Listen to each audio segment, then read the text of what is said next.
Hey guys, welcome back. On today's episode, we've got Fern Gardner, an experienced Elite 15 athlete with doubles partner Kate Hutchinson.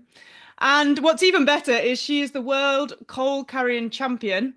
So move over Hyrox, because when we were looking into you, we were like, we need to know more about this. Oh God. Welcome to the podcast, Fern. This is Thank different. you. Hi guys, thanks for having me. Oh no, thank you so much. I mean, obviously we're going to go into Hyrox. That is where you are an elite racer and we want to know more about you. But can we just touch on the coal carrying I'll carry championships? on. Yeah, could you Real just headliner, isn't it? give us a little bit of an insight into is this something you do every Saturday training or how's it go? Do you know what? So it's the third time I've ever done it. I feel like it's a very Yorkshire event, but it is actually a world. Obviously, it's a world championship, but it's literally like down the road. It takes place down the road from where I grew up. Which is pretty cool and pretty special. But no, I've it's the third time I've done it. So the area that it happens in, one of my best friends that I grew up swimming with, she lives in that area. And one year she was like, "I'm going to do this coal carrying championship that happens in Ossett every year. Do you want to do it with me?" I was like, "Yeah, that sounds great." Did it, and I was like, "Oh my god, like what?" Literally one of the hardest things I've ever done. But loved it. Like there's massive crowds, big energy. It very much is like a Yorkshire pride thing. And I think that might have been 2022, yeah, 2022. Didn't do it for a few years. And then I got an email to say, like, we'd like to invite you back. Because I think the first year I did it, I did actually get on the podium. So I came third. And I think they stopped it maybe the next year. And then the year after that, they emailed me to say, we're inviting all podium members to come back and fight for the title this year or whatever. And I was like, do you know what? Yeah, I'll do it. So that was last year. And the funny thing was last year, it got quite a lot of media press because one of the gladiators did it, Oh, Jodie Fury. So I okay. didn't really know at the time because again, I was like, yeah, do you know what? It's good fun. I love sport. I love fitness. Like, it's something so random that you literally do once a year or sometimes no people never do it. Um, Went on the start line and obviously there's all these paps and I was like, what's going on? They were like, oh, there's a gladiator that's doing it, Jodie Fury. And I think I did recognize the face, but I don't watch the Gladiators issue. I did when I was a kid, but I don't like the new series. So anyway, she was taking it dead seriously and warming up like with her headphones and a robe coat, and I just rocked up and I was on the start line, and I beat her by quite a distance as well. But honest to God, it was so funny because I was running up, and as I hit the crowd, so there was all these kids with like Gladiator Fury signs. They saw that it was me and not her, and honestly, the crowds went dead. And I was like, "Oh, I've really ruined everyone's like hopes that this Gladiator was gonna." I swear there was like kids crying. So I really rocked the boat last year, and people were like, "Who's this girl that's beat a gladiator?" So obviously I got invited to go back again this year to retain my title.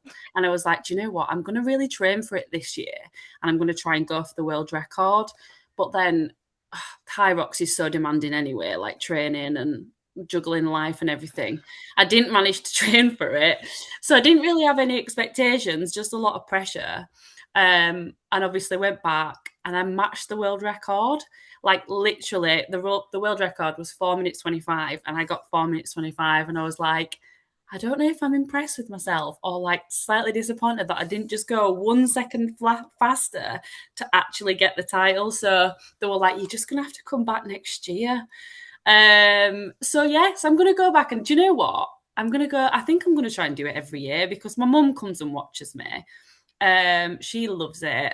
Like I see familiar faces that of people that I've grown up and gone to school with, and it's just a really nice atmosphere. So it's definitely going to be a yearly tradition. And I'm going to go back and see if I can get that world record next year. I Or mean, that is the best intro to the podcast I think we've ever had. That was so good. Can I, just for anyone that's listening and for myself, what exactly is it? Like, you have a bag of okay, coal. How yeah, much does sorry, I it forgot to weigh? explain And that. how far do you go? Because you just said 4 minutes, and in my head, I was thinking like maybe you would be out for like half an hour. But like, is it a sprint No, with a bag of coal on your back? yeah, so it's 20 kilograms. of coal, like a bag of coal. It's actually quite mean because they make the guys do 50 kilograms, which is a big difference. But yeah, it's 20 kg for the ladies, and you start at the bottom of a hill. So it's like 3 hills and it's 1.1 kilometer.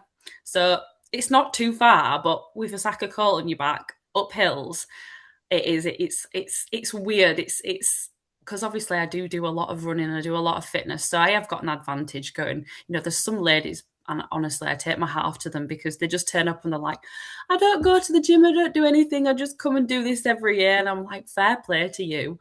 But yeah, it is. It's a pretty grueling event because like the burn hits you up the hills, and then you hit the crowds, and there's a home straight, and then it finishes at a maypole with like hay bales, and you've got to drop the sack of coal off your back. So it's really funny. The I you love line up on the that. start line, and there's this truck that comes with all the bags of coal, and there's all these like big Yorkshiremen that like dunk it on your back, and then you line up, and they start you off with a pistol. It's honestly so old school. It's great. So good. Isn't it Um, great that yeah, events like that like still exist? It's like the cheese rolling, whatever, where the everyone cheese like rolling. Yeah, down south where they do like the follow the cheese down the hill. I Like know. these things need to carry on. Fair play. They That's do. good. They And what do. time of year does it take place if anyone's like thinking of going to watch or So it's another always gladiator wants to challenge you? she might come back. It's always on Easter Monday. It's the So Monday. obviously Wow. it changes every. I think last year it was in the end of March, and then obviously this year the start of April. And I think it was the first year I've done it where it didn't rain. It usually rains, so then you get just like you're covered in soot because all the black drips into you. So yeah, it was nice this year because it was really sunny and warm. I love that. I Yeah, love that so much. Um, okay, well, I mean, I feel like we could talk about that for a we whole could do. podcast, but people might be slightly disappointed that they want to find out more about you and Hyrox. So maybe we could start at the beginning. How did you get into Hyrox or hear about it, and what was your goal when you went in? When I started. Do you know, it was funny. So I come from a swimming background, so that's where me and Kate actually met. Who I do doubles with. We've known each other since I think we were about 5 years old. No way. Yeah, so we went to a local swim club and yeah, like kind of progressed through the ranks and ended up swimming at like a national level. Kate actually went on to do Commonwealth Games, which is amazing. So we did Wow. swimming, and then we both got into CrossFit after university, and then triathlon in lockdown. So during COVID, because gyms were shut, I started just running, and I got myself a second-hand road bike. Learned how to cycle on roads, which, by the way, is not easy to learn as an adult, and you've got the fear factor. So, yeah, started running and cycling, and we were like, oh, well, also we can swim. You never really lose the ability to swim, especially if you've grown up doing it. So we both entered our first triathlon, I think in 2021, and I did that for a couple of years and we both got to quite a high level, and we were like again traveling around the world. We went to Abu Dhabi, Ibiza, Bilbao, competing in aquathlons, triathlons for they call it age group GB. Okay, It's yeah. not the professional level, but you've still got to qualify and you sort of represent the country and get the GB kit on and stuff. So it's really cool.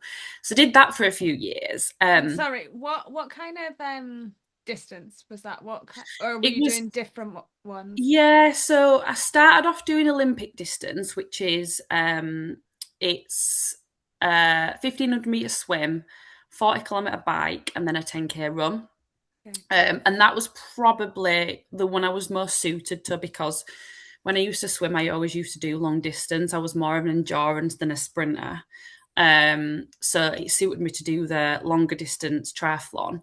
But I did dabble with sprint triathlons, which are a bit more exciting because I don't know how much you know about cycling, but they're draft legal. So Mm. you can get in a peloton, which is really like it's a bit scary, but it's exciting.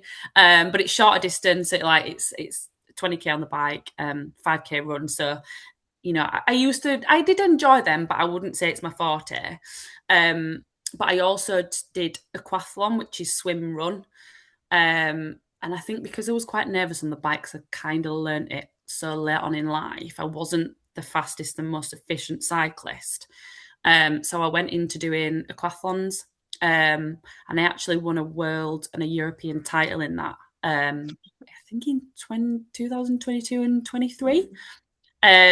So yeah, I kind of like went down a niche doing that. And the only reason I stopped doing all those stuff, well, I say the only reason, um, I actually fell off my bike. I had a bad crash in, I think it was 2023, sort of the back end. It was in Sunderland, and it was a really, really windy day, and I'd got like a really light racing bike, and I was going along the front, and the wind just blew me into the other side of the road. So I fell off, fell off. The adrenaline was like, I was like, oh, because I was doing pretty well. Got back on the bike, and I was like trying to change the gears, and I was like, my thumb's not working. So I was like having to like use this hand to change the gears. Pulled into the transition area and like seen my family, and I was like, oh, like I think something's wrong with my hand. And I was like, do I stop? Do I just go? And I thought, well, you don't need your hand to run. So I thought I'll just get through this 10K. So was running through the 10K. I was literally covered in blood because I'd cut all my legs and everything. Finished the 10K. I think I'd run like my second fastest ever 10K time. Came third overall, but I went into the like medical tanks. I was like, I can't really feel my hand. And they looked and they were like, oh, you need to go to A&E. And I'd broke my hand. So I'd broke my hand, and I was a bit shook up because I was like, oh, I didn't need that. Like, I'm already not very confident on the bike, and I just felt really sort of shook up. So I was allowing that to heal. But I continued to sort of run quite a lot, and then ended up with a stress fracture in my hip because I experienced something called RED-S, which is relative energy is it deficiency in sport? Deficiency, yeah. Yeah, I didn't know at the time, but obviously I started getting really bad pain in my hip, and I went to a physio, and they were like, I think it's just weakness in your glutes, and I just, when you sort of have a gut feeling. So I went to the GP, and they were actually great and referred me for an MRI. And the MRI showed up that it was a stress fracture. And the physio that I got through the NHS was the one that was like, this seems very much like RED-S. Because I'd lost a lot of weight doing endurance sport, I'd lost a lot of muscle. I think just my energy expenditure, I was training probably 15 hours a week, doing really intense like Zwift bike sessions, runs, swims, and just wasn't getting the energy input and fueling enough. So yes, I struggled quite bad with that, and went through sort of just a phase of just feeling a bit lost because I'd gone from training so much to then just feeling a little bit disappointed in myself that I'd not sort of like recognized that as well. Broke my hand, lost my confidence, then had a hip stress fracture that I was having to rehab. So I sort of took like 3 months out and just was trying to do my rehab, trying to sort of get my body back, refueling, focused on being healthy. And then my physio was like, you really need to get back in the gym and build your muscle up. So instead of just going to Globo gyms, which I don't really gel with, some of my friends, Kate, and a few others, were going to a gym called 606, which is where I still train now, doing classes. And because I'd done CrossFit and I knew that I enjoyed that community sort of vibe and the class environment, I was like, do you know what? Actually, yeah, I'm going to get back into that, because triathlon training was quite isolated. I had a little room in my house with a bike and a treadmill, and I'd do a lot of my sessions just on my own. And that's hard in itself to keep motivated. So I went to the gym, absolutely loved it, threw myself into classes, and they were doing like Hyrox classes. I was like, what is this Hyrox class? But obviously it was a lot of running and strength and stuff. And I started doing it, and my friend was like, do you know what? I think this is going to be right up your street because you enjoy running. You've got a pretty strong background in CrossFit. So I think that was maybe like the end of the January in 2024. Did like a month or so of classes, and then Glasgow Hyrox was coming up. And people at that time were selling tickets. It was obviously a frequent thing where people sell tickets near to the race. And there was a a women's open ticket for sale. So I think I bought it literally like 5 days before. Went up with a group from the gym, did it, found it hard because I'd not been running for quite a period of time and I'd kind of like lost a bit of my fitness, but absolutely loved it. Like I was like, oh my God, what is this? Finished, I can't, did I do it in about 108? I qualified for Nice World Champs in that race. I think there was quite a lot of qualification spots back then. I think it was where like the top five maybe got a qualifying spot, and I maybe came fourth. They were like, "Oh, you've qualified for Worlds," and again, I was like, "Well, what's Worlds and where is it?" And they were like, "Oh, it's Nice in June, but it's all pro weight." So I was like, "Oh gosh, I don't know if I can do that." But I thought, you know what have I got to lose? I'm really enjoying this, and obviously, like I've come from like competing in sport. That is what I really love. Like I did it as a kid swimming, and then obviously I did it in triathlon. So competing in sport is something that like I absolutely love to do. So I think I just thought, you know what, like whilst I can't do triathlon, I'll do Hyrox. And I thought it was just going to be like a few races. I'll have a little taste for it, and then I'll get back into cycling and stuff. But I just got the bug for it, and I just absolutely love training for it. Went to Nice in June. Got one, I think 1 hour 10 it took me, which I surprised myself because I was so nervous for them sleds because the thought of pushing 150 kg like when you're not mega strong is quite daunting. But just loved it and just loved the vibe, loved the people. I met like loads of people on that trip. Just came back and I was like, do you know what? I'm just going to stick at training for it. I did attempt to get back on my bike. I was like, no, like my confidence is gone. Hyrox is safer. I'm accident prone. I'm really clumsy. I was like, it could be worse next time. It might not just be my hand. So yeah, that's where it started. Um, was focusing on solos because I didn't even I sort of didn't really even know like how doubles worked then because I was quite naive to it. So I just kept doing solos, and then someone said to her, I think Kate started getting into Hyrox as well because she'd been in the triathlon scene, um, and she did a Hyrox, and someone was like, "Well, why don't you two do one together? Like that'd be a perfect combination." So we did our first one in at the end of 2024. And I think that's probably one of my most memorable races. It was in Manchester.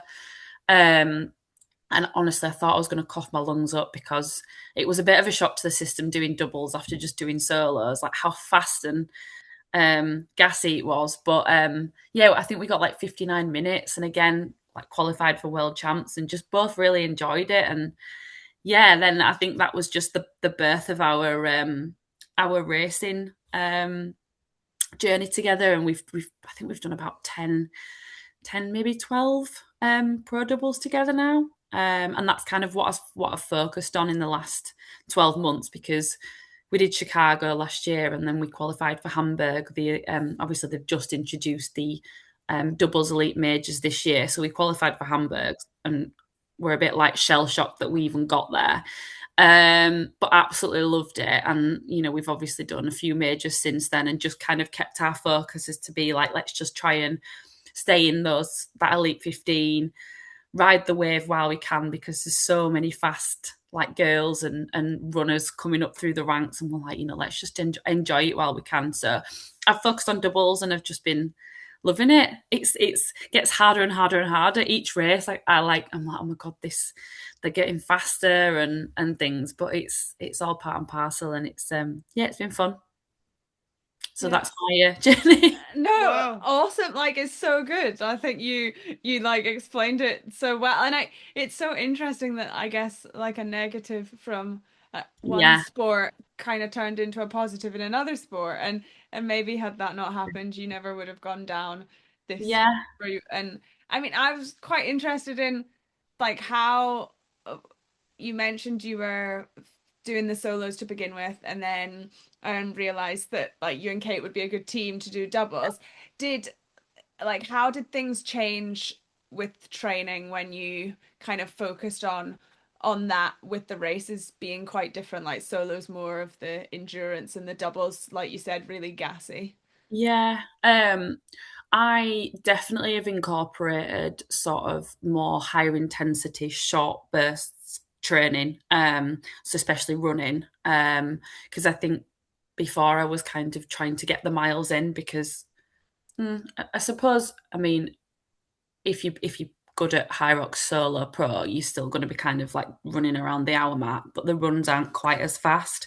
And as I mentioned, growing up doing sport, I've never really been a fast twitch person. I've always been that sort of endurance. I kind of like build myself into races. So I've really had to work on my like speed straight off. The marks I've been doing, like a lot of track sessions and really trying to get my run speed and my power output up. So I've kind of focused on that, and then I wouldn't say necessarily like do that much doubles training. There's a Hyrox class every Monday at the gym that I go to.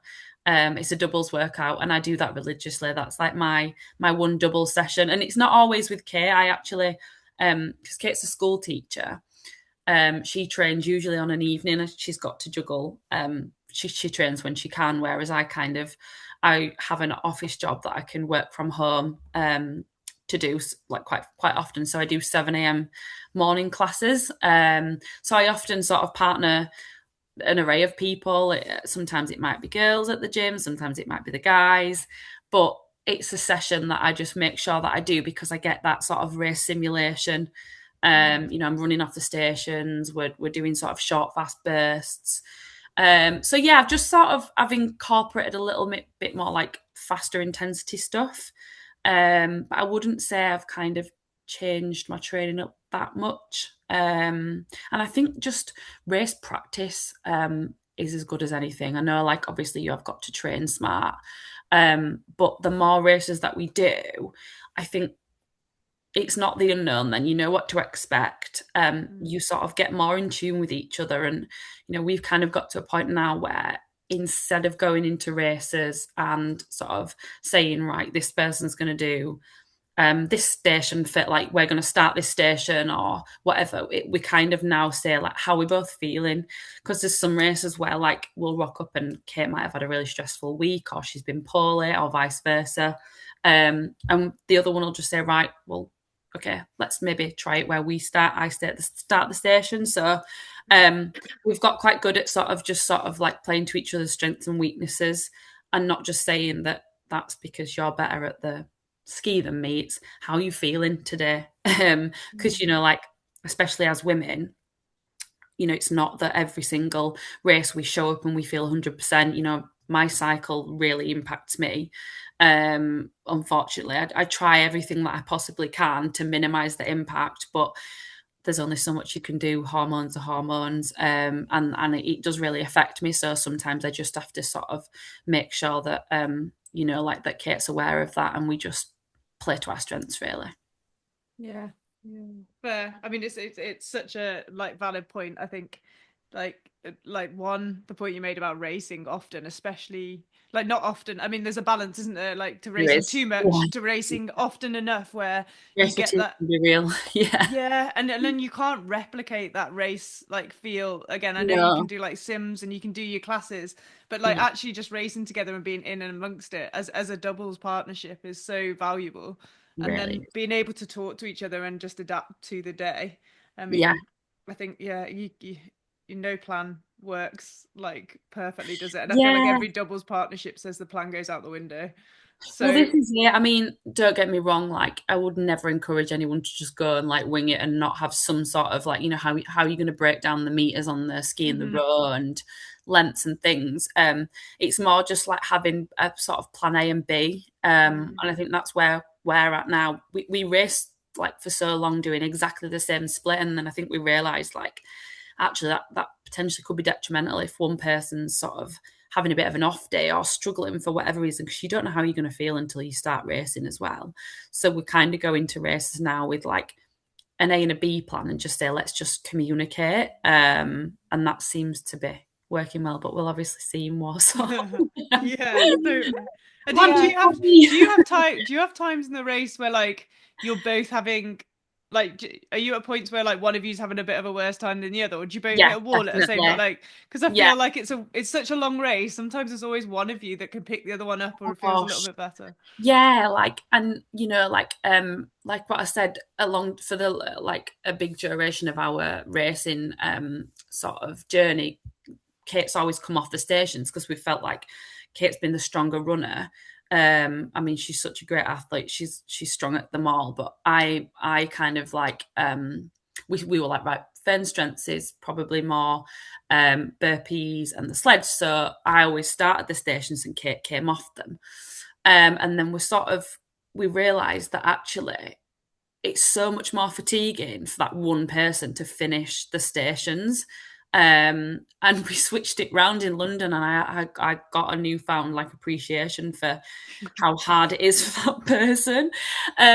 So there'd been times where like Kate was coming off the stations, and like I was like running off, and it is really hard because we always say, right, the person that's leading sets the pace, but if you're struggling, try and stick with them instead of being like, let's slow down. Because as soon as you say slow down and you both slow down, it's kind of psychological that you're losing the pace. Whereas every time I was chasing Kate, I was like, you just keep running. And I'll have in my head that I'm just clinging onto you for dear life. And I'll, like I will not shout slow down or come back. But in elite races, they make you stick together. And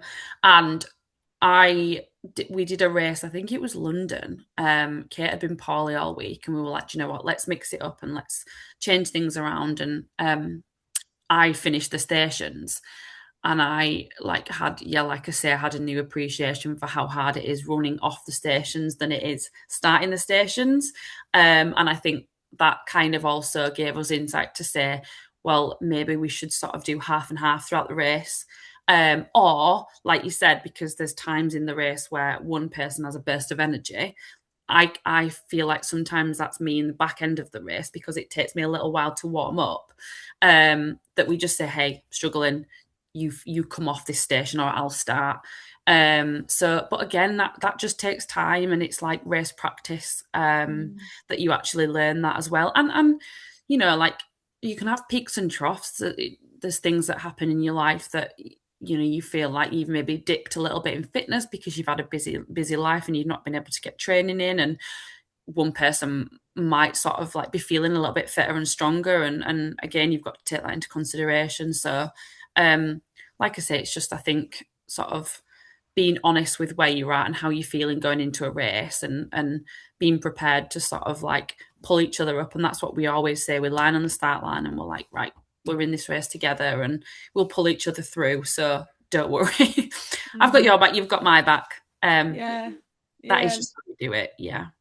and I mean, it's a great way, and it's obviously a great partnership. It's working.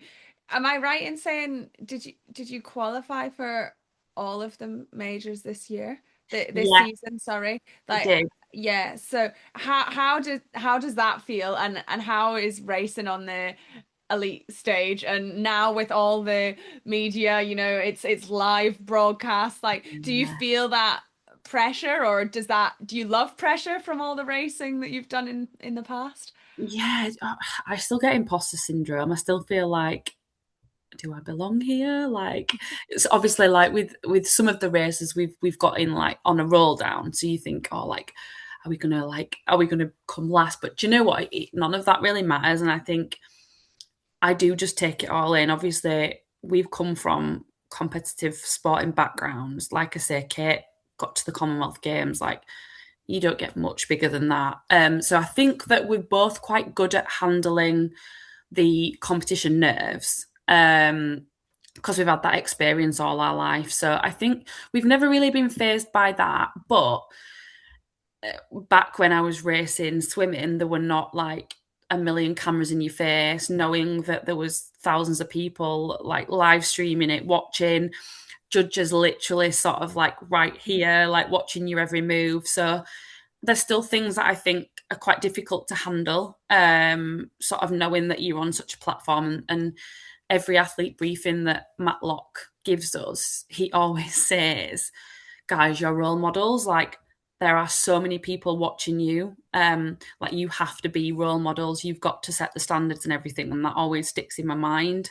That like I'm like representing myself well and sort of like being professional and all of that. So, which you don't get any coaching on that really. So it can be quite daunting, even doing like the media stuff.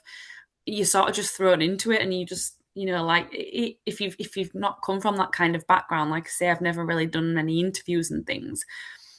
Like you can get really nerve wracking, and I'd say that's worse than racing because racing's just what I've known. So as soon as that like race mode comes on, I just think, right, get me out there. But it's amazing on like lining up against such amazing athletes. I do just pinch myself and think, just take it all in and enjoy it. And I think it's getting a bit easier. Like I've got Warsaw on Friday, and it's arguably like one of the biggest pressure ones because it's the last chance qualifier. So there's only 3 spots left, and there's some absolutely amazing duos lining up to take those spots. But I sort of feel like I know what to expect now. So I am very nervous, but I know what to expect, and I think I just want to enjoy it. So I think it is getting a little bit easier because you sort of know what to expect, and sort of the procedures and things that happen. But I know that like once I'm on that start line in that tunnel, and there's the flashing red lights waiting, that my heart will be in my mouth, and I'll be really nervous. But I'll just channel it, hopefully. Yeah, and then once you get going, does it disappear and you're just in Oh it my and you god, just yeah, feel, you're in the yeah, race then. yeah. Yeah, I mean, it is quite stressful because the judging. I think one thing that like I've like found quite challenging is the judging in the elite races. By all means, it absolutely is necessary to have judges, but I think there's different perspectives with the different with judges that you get, and sometimes it's really hard because you'll get judges sort of shouting, and you're trying to like listen to what they're saying, if they're warning you or they're giving you some guidance, and it's really quite difficult to listen, think about what you're doing, and make sure that you look like you're doing the standards, because sometimes it can be like up to interpretation, but keep a cool head and not let it affect you. And like obviously if you get a penalty, then that can also sit in your brain, and you've kind of just got to keep really calm about it, and that is quite a challenging thing. But again, I think that just takes practice, and it's because it's all quite new. It's not something that we've really experienced before. That yeah, I think that will just kind of like get a little bit easier. But yeah, once you start, you're in the zone then, and I try lap up the crowd. Like if I see familiar faces, sometimes it's not even familiar faces, it's just like people on the side just cheering you on, and it's amazing. And I just think, oh, like this is so cool. Yeah, Uh, yeah, it's so crazy. I do really try to enjoy it as much as I'm suffering and I'm like really nervous. I just think, just take it all in. It's such a great experience. Yeah, yeah, it's No. wild. I mean, Oh. who for Warsaw, Yeah, it's like how many people have qualified already? Because Lauren and Vivian have. I think yeah, Ida and Ellie have. is yeah. there 5 or 6 of you fighting for the three Yeah. There spots, I is. think. There Yeah. is. There's like well, there's Holly and Saskia who are absolutely phenomenal runners. Yeah, And they had a just bad time in London with the penalties. Yeah. So I think they'll be definitely gunning for the mm, spot. And Charlie and Lauren, obviously, yeah, Yeah. unfortunately, gosh. I yeah, know. That's wild. I heartbreaking. mean, it's going to be a crazy race, They're isn't it? out for redemption. I think it's just literally anyone's though. It's You so know what it is? you're It is it. so close together. There's Yeah, and five, yeah, Kat five, and five Jade as out of well. the 15 have qualified. So qualified. there's 10. Yeah, So there's 10 places. and it's all to Oh play no, for. six. Sorry, 9 places. 9 places. Is So yeah, three. Is there So not that many? yeah, Yeah. God, I thought it was less than that. yeah. yeah. So So there Lauren, is a no, few, Lauren and yeah, Vivian. quite a lot of pairs fighting for the spot. But I, Definitely. I do I do agree. I think like at your level, I mean, you can probably tell us more, but when you're going into your races, like do you know what kind of time or fitness you're in? Because I feel like all the girls now are putting down like such fast times, like all of you. But it does obviously vary on like course and race and that sort of thing. But so Mm. even when you look at the list, you know, it's seconds between all Yeah. of you. It's anyone's game. Do you know when you feel like it's going to be our day, or Yeah, I think you've always got a good, because you train obviously like so much, you sort of know like what level or how you're feeling. Like I mentioned before though, there's controllables and there's uncontrollables, and there's things sometimes that can affect how you feel in the week leading up to it. Like I said, there's certain times in my cycle where I'm really affected and go through dips, and it's just a struggle to get through a session. And then other parts in my cycle, I feel like I can take on the world, and I'm like, oh my god, did I just do that session? So yeah, I think there's things that you can go into the race feeling positive about. But I just think that, especially like what you said, there's so many amazing girls that have put down really fast times, but then there's so many things that can happen on the day, like the penalties, or I don't know, some all sorts of things that can happen that can then sort of affect the outcome. So it is really hard to call. I think some of the girls, like are potentially a little bit like in a different league. And it'd have to take for them to have a really bad day to not qualify. I think all eyes will be on Holly and Saskia and Charlie and Lauren, because they battled it out in London, and that was like phenomenal times. They just had like some bad luck with judging and penalties and things. So yeah, I think it'll be everybody else in that other field. But honestly, like the girls are just great, and yeah, hats off to anyone that gets the qualifying spots. yeah. Yeah, No, and I think I do think it can be like it's anyone's like judging like how you feel on the day, and Yeah, then I think the thing with like doubles as well, it's not like a solo race where it's just you've no, got to feel well. Like both of you at that oh, yeah, level, like just one of you can't have an off day because there's only so much the other one can pull the other one along without if yeah, you've got I don't know three like pairs who are all feeling like perfect on that day. It falls on yeah, like the perfect day of their cycle. They're fueled well, they're rested, they go into it feeling good versus other pairs where maybe one of you's like, exactly. yeah, not Oh feeling yeah. 100%. Like it's And just, it's I mean, really that is something that's quite hard to deal with, because if you feel like you're the the person in the pair that's like having an off day or struggling, it yeah, is really really hard, because you can't help but feel like you're maybe letting that other person down. But I think that's where like your bond and your connection and respect for that other person is so important. And like me and Kate will always sort of acknowledge that with each other. We can only do what we can do. yeah. And if one of us is having an off day, then so be it. yeah, Doesn't change anything. It just means we'll have an on day, and our time will come. all yeah, this it I always say does. this, like all the stars have got to align, even solo races. I see people that like they train really hard and they go and do a race, and they get really deflated by their performance, but then they'll say, but this happened and this happened, and I was like, exactly, the stars just didn't align for you today, but like keep persevering, don't let it knock you, because you'll come to race and you'll have a perfect race and stars will align. So yeah, you've got to just sort of acknowledge that, I think.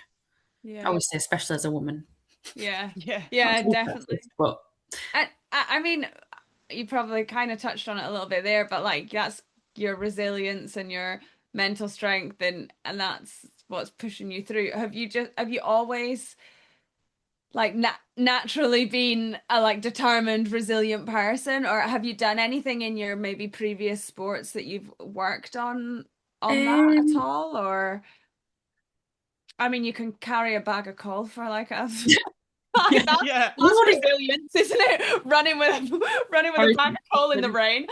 Yeah, you must be on the lunges being like, oh, I've done this upper hills, like 20 lunges is, kilos doing some I won't have you fooled, lunges is my worst station. how? That Um, doesn't even make sense. You yeah, can't run with a 20-kilo bag of coal and not be a ninja on the lunges. I don't believe no, it. honestly, like I know I always say this, people like, do you squat a lot? Do you? And my leg strength's really bad. That's why I don't know. It can't be anything to do with strength. I think it's fitness. Must be fitness. The call race. Um, but yeah. Fitness just like with an extra 20 kilos. Yeah, but no, mental resilience. Do you know, I'm not sure because I feel like I'm mentally resilient in sport more than I am in life. I'm quite like a sensitive person in life. I feel like I've got like a different personality that comes out in sport. But yeah, I've always been sort of like aggressively competitive growing up. I remember like if I didn't win swimming races, I'd be like really angry, and then like eventually I learned that like anger wasn't the right reaction. So and my coaches at swimming helped me through that. So maybe that's helped as well, where I don't finish races and I'm not like, oh no, like that went really bad. Sometimes I do. Like I was a little bit upset after the London race because I got a penalty on the burpees, and I felt really guilty, like that I'd let Kate down. But I think again that was just we'd not got a penalty in any of the other races that we'd done, and I was like, oh, I'm so disappointed. Like this race meant a lot, and we felt really strong, and we got a couple of penalties. And I think that was again, it was just the unknown of dealing with that, and sort of like feeling a little bit upset, but brushed it off, and I was like, actually no, like we've still done really great. And actually we were like, right, well the positive is that if we didn't get them 30 seconds penalty, we'd have got a really great time and a PB, so next time we won't get a penalty and hopefully we'll get a faster time. So you got to take the positives, I think, with things like that. But yeah, I think just competing kind of grows your mental resilience as well. You learn a lot about yourself, and I think, yeah, like making yourself do hard things. Honestly, every time I do line up, even the call race, I do think, why do I do this? And then I think, because you enjoy it and because you can, and what's the worst that can happen? You have a bad race. So what? You're still doing something that probably 1%, if not less, of the population can do. Yeah, and that's really something. Sometimes you've got to take a step back, haven't you, and recognize that yeah, you're doing something really good regardless of the outcome. Yeah. And even at your level, I mean, you're comparing yourself, like you are the top 15 in the world, like repeatedly this Yeah, season, which is which just you don't absolute. actually, you don't acknowledge that. When you sort of like, all right, Yeah. are we going to come last in this race? So what? If The you come last last of like the to top 15 15, in the whole yeah, world. Yeah, yeah, exactly. It's like, but when you're so in it, you just compare yourself to those 15 other duos yes, that are in that race at that time, not to, Hyrox is huge now all over the world. You put your time in against every other pro double female solo, and you're like right at the top yeah, of the apex. It's wild. it is, and I think that is really important to keep like grounding yourself and bringing you back to like remembering that actually like this is the top 15 that you're going up against. These are phenomenal, and that's why I don't really take it for granted. And I think I try not to put too much pressure on myself, even though like if you're a competitive person, when you're lining up, you go in for that qualifying spot or whatever. I also do just think, but also you are racing the top 15 in the world, like that is amazing. So just to be here, like, is great. And I try to lap that up as much as I can. So Yeah. yeah. Yeah. And do you and Kate, do you train together? Do you have the same coach? Do you like how does No, your training work? Like yeah. Do you know what? No. Like I mentioned before, Kate is a school teacher, so I think she sort of trains as and when she can around school. She's often in evenings, and she's actually training for London Marathon, so she's been doing a lot more sort of like runs. Whereas my run volume, I have to kind of keep. I have to manage it because I am prone to injury. Obviously, I suffered the stress fracture, and then I've suffered shin splints on and off for the past couple of years. So I've always found that going over a certain amount of mileage per week is sort of where I start to see niggles.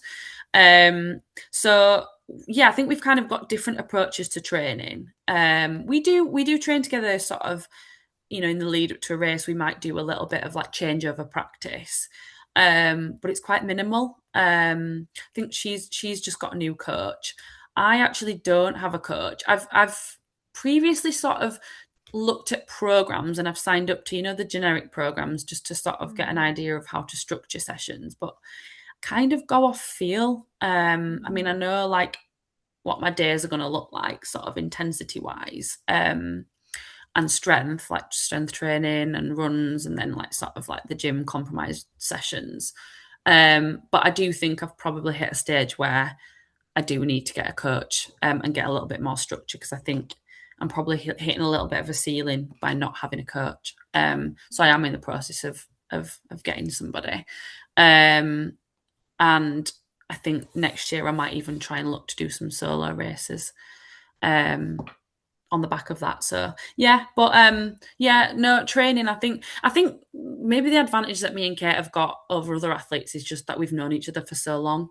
So like it's been obviously sort of a friendship rather than just two people that have met and started competing together. So our rapport and our relationship and understanding of each other, we've got that advantage of knowing each other, which is kind of like helpful. Whereas I think it's important to probably do more sessions together if you've not got that. And you don't quite know each other as much because you maybe not in tune, and you maybe don't sort of, we sometimes say like we don't even always properly communicate. We just sort of like read each other a little bit, signal brainwaves. Sometimes it works, sometimes it doesn't. But yeah, I think because we know each other so well, we've you know, like when we come to race together, it's just sort of like racing with your friend. Yeah, I was just intrigued as to whether you did any training together, because yeah, you Yeah, obviously said you do it at different times, and it's interesting, isn't it, as to whether yeah, yeah, like doubles do, but you guys, I guess it is that bond and the communication that is probably the biggest thing if you're both at yeah, that similar level. Yeah. definitely. And it's hard if you don't have the same coach as well to align like Mm. your sessions and everything. Yeah, yeah. And do you still, excuse me, work full time, or Yes, so I work Tuesday to Friday for my office job, which I work for the NHS England. And then I also do bits of coaching and sports massage. Um, Wow. and I've got an events company. Oh my I God. know. Yeah, sometimes Are I you a high achieving person? Yes. yes, some weeks I'm not thriving. I'm definitely surviving. I like to keep busy. Like I don't watch TV and things, but then I do sometimes think I need to force myself to like relax and chill a little bit more. But yeah, I just like to be busy, but it does make things hard and trying to like squeeze training. And I mean, like I say, I'm at quite an advantage because a lot of the time I do work from home, which means, you know, I'm sat on like a desk and at a computer, so I'm kind of like recovering because I'm stationary. But yeah, some weeks I'm squeezing a lot in. Yeah, that is yeah. crazy. What's your events company? Is it like It's big? it's fitness. So I've got a business partner that owns the gym that I train at, and we run events. So like last year we ran something called Battle in the Dales. Okay. Um, and we literally took all the equipment to a farmer's field in the Yorkshire Dales, and it was like teams of four, and we ran like a day's comp. It was really, really good actually, apart Oh from wow. it rained, which yeah, the weather's always not great in the UK, but beautiful scenery in the Dales, and everyone loved it. But yeah, so we do things like that and Hyrox sims, and we Oh, take cool. like Hyrox equipment to a running track, and we do like a Hyrox sim but round a track. So yeah, Oh, it's good. It always gets like received really well, because there's some people that, I think there's quite a lot of people actually that train Hyrox, but they're sort of a bit afraid to go and do a Hyrox. mm. So they look for local competitions like that. And I know that there's loads now, because there's even like competitions that are kind of rivaling Hyrox, but they're a smaller scale and they're sort of a bit more um, like welcoming to people that are just trying to try it out. So yes, it's really good because people go, do you know what, I've done this, I'm going to enter my first Hyrox, and I love that. Yeah, like a Part of stepping stone. it. You Yeah, do need that. Like I think also like even the social media now for Hyrox, which is great, but it does just show like the top most of the time. It does show like, you know, Yeah, the elite runners. It exactly. sometimes shows, you know, a lot of people, it's all about the like matching outfits. Girls are in sports bras, Yeah, guys are running around without their tops on, and it is like probably a bit, yeah, if you've not been to one or you're not 100% confident about going, it probably does look quite quite, daunting. Yeah, yeah, quite daunting. yeah. Yeah. Oh, that's How do you, cool. I mean, you don't have to answer this like question, but do you feel like pressure with, I know you said how kind of like Matlock had said in that you're a role model, and that's and then obviously you get like given elite outfits for the race. Do you ever feel any kind of like pressure to like look a certain way, or Um, like I feel like the women's field especially is awesome to see because actually everyone looks so different and there's yeah, not really this one body type for absolutely. Hyrox. But like I guess being on the receiving end of that, like if you don't mind that you don't have to answer the Yeah, no, question, yeah. but like if it makes you feel a certain way or any sort of like pressures. I was going to say something similar to what you said, that actually the elite field, it's we're all different shapes and sizes. And I often like even say like I don't know what the perfect body type is for Hyrox Mm. because there's such an array of different sort of types in the elite field. So I think that's quite nice because it means, well, I definitely sort of don't feel like then as much pressure. But yeah, there is an element, I think, always as a woman that, you know, if the camera's on you and you know, like there's pictures being taken at different angles, you sort of can feel a little bit like sort of Yeah, the word on. self-conscious. Yeah, Yeah. self-conscious. But I, I'm not, I sort of, I think what I learned from when I had Red S definitely was that to be a serious athlete, it's not actually about how you look. Fueling is so important. And particularly now, I never, ever, ever think about, oh, can't eat that because, you know, like I constantly eat carbs.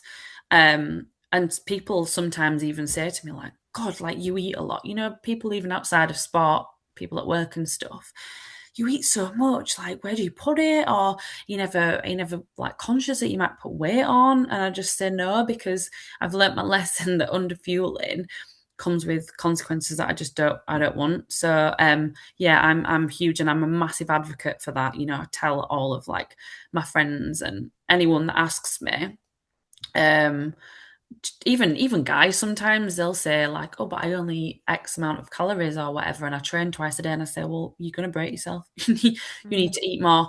So I'm a huge advocate for you know, like in elite sport or being an athlete, it's not actually aesthetics. That's part and parcel, because if you train a lot and you work out and you do weights and things, naturally you're sort of going to potentially have a body type that sort of represents that. But actually, it's more important that you fuel in your sessions and you're able to then like do the training, perform without consequences to your health. So yeah, Yeah, hope no, that That's answers. so, no, yeah, yeah. It's I just thought it's interesting because I Yeah. you're on the receiving end of it. I like, and there is a lot of like media and pictures and videos and as a female, like that it's only natural. I think when you are provided with a sports bra and shorts that Yeah. to race in, you know, I was just interested, but Don't I get me wrong, like there are many Hyrox photos that I've had and I've been like, I've had a complex about how yeah. I look. Because I mean, mostly the like non-elite ones, the elite ones, you don't actually get that many. You don't get the sort of like yellowy tint photos that Hyrox bring out. I just did a mixed doubles. I don't know if you'd seen it on Instagram with my friend Mm. Lee, and he looked so white and I looked so orange. I was like, did we actually look like that, or have they just done us so dirty with these photos? I think it's just the filter that they put on the Hyrox photos is horrendous. But I think literally everyone jokes about that, so it's a bit. Yeah, totally. I There's swear when one of we, you, and you look like me. so pale. Yeah. Well, that's probably a proper No, replica, no, like no. It's replica like of me, to be Pull chart honest. one end of the spectrum to the other, I yeah. honestly. know, but I'm sure it was in Vienna or Istanbul. Like they were like automatic when you ran out from somewhere. So like Oh there wasn't yeah, even a they flashed, photographer now. don't They they? just flash in your face, and you're like, you've just run out of station. You're kind of like not really with it, and like then suddenly this flash goes off in your face, and I'm like, well, I can tell you for free that's going to be awful, and no one's going to buy that photo. Like, Yeah, what yeah. the hell? Oh man, that was funny. But before I know you're keeping an eye on the time because we're gonna try and do an hour, but you've touched on the red S a couple of times. Yeah. And we have covered it on a few episodes with some like experts and different athletes that have been through it. How did your experience, you've explained it a little bit, but how did you come back from it? Was it just like being very mindful about fueling, or was there anything else you did, and any other signs apart from like the stress fractures and things that other people might be able to recognize? And maybe if someone's in the same situation, any tips to help Um, them? yeah, I mean, I think it was hard for me. I think the only sort of sign that I really recognized was like um the pain, like the injury that I got. But then when I sort of looked back, I was taking the contraceptive pill where you don't have a period. So I Okay. wouldn't have known if I lost my period because that was the first thing that they asked me. And I was like, I'm on the mini pill, so you never come off it to have a period. Mm. And upon reflection, and other people that I've spoke to that have been in similar situations, I've sort of said the same. And I think as much as contraception's important, especially for young females, it's quite dangerous, really, if you're in sport, that you wouldn't recognise those pretty obvious signs, because that is one sign that you lose your period because your body's not got enough energy for the reproductive system. So I know girls that have experienced it and they did lose a period and they sort of just ignored it, which I think if I was in that position, I wouldn't have ignored that. But you just, like I Mm. say, that was the circumstance that I was in at the time. And I think I just had, I think to a degree, especially in triathlon, which is funny because you're not in, I mean, you are in triathlon suits, but you've not got sort of like, you're not as exposed, but you look around you and the body composition for the majority of people was very slim. And I think I had actually subconsciously thought, the slimmer I am and the less I weigh, like the faster I'm going to run and the faster I'm going to be on the bike. And I think I maybe like gravitated towards that. Obviously, I was putting a lot of hours in. So I think naturally, like I was sweating all the time and just like wasting away a little bit, but not really sort of being too bothered, thinking, well, the slimmer you are, the faster I'll move. And I think in a way that's sort of maybe what deterred me from going back to triathlon, because I think I was worried that I would go back into that mindset. And I actually commend Hyrox because I feel like that stigma and that sort of like body composition thing isn't a thing, which I love, because like I say, I think even with the best will in the world, if you can recognize it, you can always kind of change that mindset and you just naturally like develop that sort of that body type. So yeah, I think I just, like I say, I just changed my mindset to be like, food is fuel. If you want to perform and not have the injuries, and I think being injured, anyone that you speak to, if they love training or competing, as soon as you're out with something like a stress fracture, or I don't know, it could be anything, in those times where you sat and you can't train, I think you actually have an appreciation for how much it helps you cope. It's like a coping mechanism. And I've just always said, I don't want to go back to that place of not being able to train, because I've got myself to a position where I'm so injured that I've actually got to stop. My body's saying stop. So for me, I'm like, I always remind myself of that. But yeah, I think it's hard. I think if you are a female and you are a bit unsure, because fueling and nutrition, like I had to do a lot of research.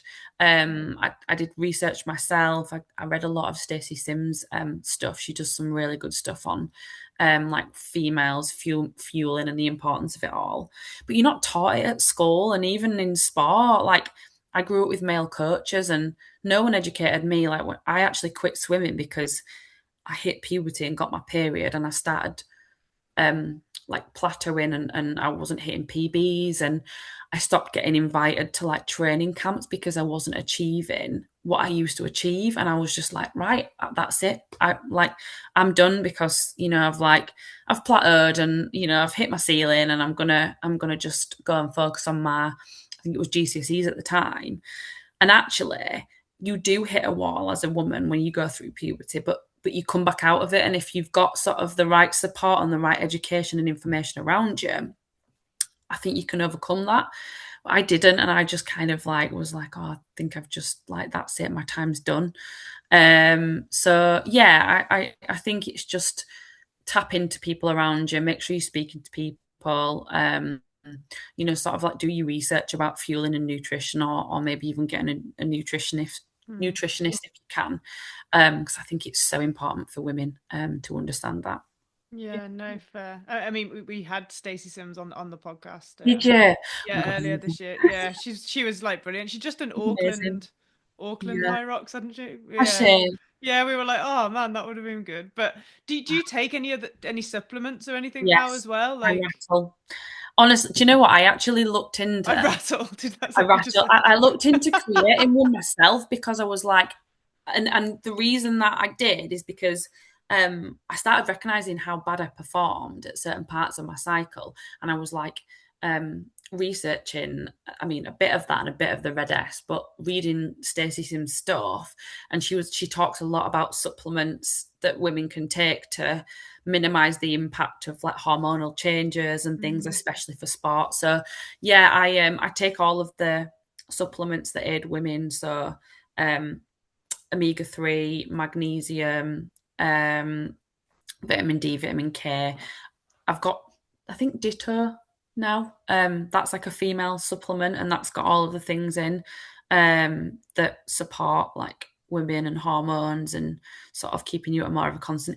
I mean, I do take it, and I definitely think supplements aid that. I think if you can get it from natural sources in food, like that's always better.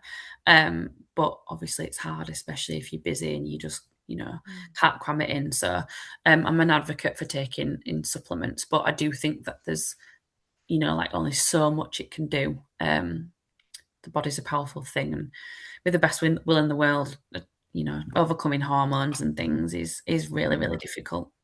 Yeah. No, no, absolutely. I'm gonna ask one more question now. I knew. I'm gonna do the thing because I'm gonna say how do you feel in a race? What do you take on in a race? Or Fuel. yeah. So I have workout. Well, I have a few things. I have I have beetroot juice, which honestly, like, I really wish I loved. Like, some people can just sip it and drink it, and it's, oh no, it makes me git. But I have beetroot juice before, and I also have fly carb, bicarbonate of soda, and I have that a couple of hours before. The bicarb obviously prevents lactic acid, so it prevents mid-race DOMs and aches and stuff. So I have that a few hours before. I have workout fuel, so like a carb drink. I just sip on that with electrolytes, sort of, as I'm heading to the race venue, just so that it's in my system. Then I have a gel before, so when I'm warming up. Beta aniline as well, because that just gives you a little bit of a kick, makes your face itch. Makes you It does. tingle. It honestly, the first time I had it, I was like literally like to say, "What is this? Am I having an allergic reaction?" I was Yeah, like, "Oh my it's God." awful, isn't it? You're like scratching your face. And sometimes what I tend to do, my partner goes mad at me because I'll put scoops in drinks bottles and I'll forget to drink them, and then they're just sat out. And one of us is really thirsty and we'll have a big swig. And it's like 8 o'clock at night, and we're like, oh, that had the beta aniline in it. And then you get in bed and you're like buzzed and itching, and you're like, oh. But yeah, I have that. And then I just have one gel, usually on the rower. So me and Kate, one of us will grab it off the side table, and whilst one's rowing, the other one have the gel and stuff. So yeah, so like two carby gels throughout the race, and then a carb drink before it. Yeah, perfect. Right, I Sometimes promise. holidays as well. Oh yeah, definitely. Right, that's me. No more questions. Otherwise, I feel like we could speak for like hours. But I know. I will round up and ask, what message or advice would you give to your younger self or the next generation of girls coming up? Oh gosh, that is a good question. I feel like we've touched on a lot of things, of Mm. bits of advice. I think I'd tell my younger self, maybe to sort of pursue my dreams a little bit harder, and push through challenges. I think when I was growing up, I mean, sport's such a big thing now. I feel like it's actually more welcoming for girls or guys, whoever it is, to pursue dreams or careers in sport. When I was growing up, I feel like I always knew that I had so much passion for sport and fitness, and it was just a part of me. It was who I was. But it was like maybe frowned upon. It was like, go through your racket, go get your grades and get a job. And actually, I think, no, if I'd have just listened and been true to myself and pursued my dreams, which was always to either go to the Olympics or do something in sport, like I'd have kind of come back to it soon, or I would have pursued that career. Whereas I've come back to it a little bit later in life and been like, this is what makes me buzz. Like, I love it, but I'm so far down the line of like having an office job and all that it's like hard to then back pedal. So I think just I would tell my younger self to actually just believe in myself a bit more, follow my dreams. So I think that's what I would say to younger girls. Just honestly, like, follow your dreams. If sport's your dreams, pursue it. Work hard, stay consistent, like have clear goals. Don't compare yourself to other people either. Again, that's what I was bad for. Because as a young girl growing up, not everybody around you and all girls around you are doing sport. A lot going in other directions. So like, don't compare yourself, but probably have like a good circle or a role model that you've got in life. That helps you get through those challenges that you can sort of confide in and look up to. But yeah, I think that's what I would tell them. Yeah. No, I love that. Yeah, I And mean, I you? think we have covered like so much, and I think there's have. loads of snippets like just throughout the podcast anyway, but it's quite nice to get like, yeah, a closing message, and I think it's a very important one. So thank you very much.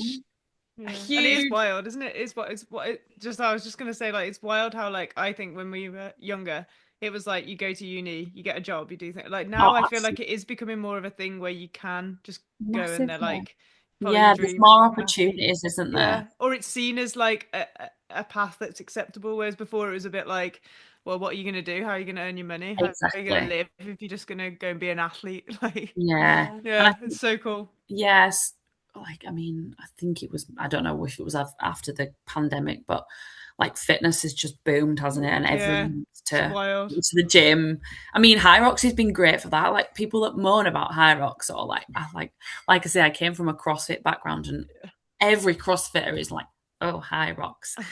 But it is so inclusive for like anyone to join in. Like, I see people racing with their mums and dads, and I'm like, that's that exactly. Like, literally anyone can do it. And I think it's done absolute wonders for people that just want to get into some kind of fitness and go to the gym and have a purpose. So yeah, it's the purpose, isn't it? You need to train. It is. Like, gives people something to train for. Yeah, you're not just stood on the step of thinking, burning off a chocolate bar. Yeah, yeah, totally. Performance, exactly what you said. Training for performance and for a race over training for aesthetics, or just to burn off whatever you had for lunch, or get out of that mindset. Sorry, Em. No, I mean, I was just going to say huge good luck for Warsaw. and that. Just that little race you've got coming up. Like. Yeah, we haven't even really touched on that, have we? But no. We might have to. I think we need to get you back on. We'll have to get you back on now. I mean, you're very kind to give us your time. Just a few days before. Maybe we've distracted you from some I don't mind that. Yeah. You know what? It's good to not get nervous too much in advance. I like to just turn up, and then I get nervous on the day, and I'm like, oh yeah. So yeah, exactly. Well, yeah, huge good luck. Thank you. Where's the best place for people to, I'm sure everyone already follows you, but if they don't, where can they follow you, see how you get on, and watch the rest of your journey? My Instagram is fern.fitness. Ferne. I actually don't spell my name with an E, but Fern.fitness was taken. People are like, spell my name. Now everyone spells your name with an E. I don't mind, because I used to get like everyone's spelling it the way Fern Cotton does with EARNE, and I just think I don't mind at all. But yeah, and then I think obviously the race on Friday will be live streamed on YouTube. Perfect. And then Oh, you did mention about coaching. Do you do that online or in person? Or if people were interested, is there a way to find out about that side as At the minute, I just do face to face. well? Okay. Because I don't feel like I've got the capacity to be able to dedicate enough time to online coaching. Maybe at some point in the future. so you can Um, add that to doing your supplement and your no, events oh God, business. no. Honestly, little. Do you have a page for your events business? Is that like a Yes, I separate do. It's Hybrid Events Yorkshire.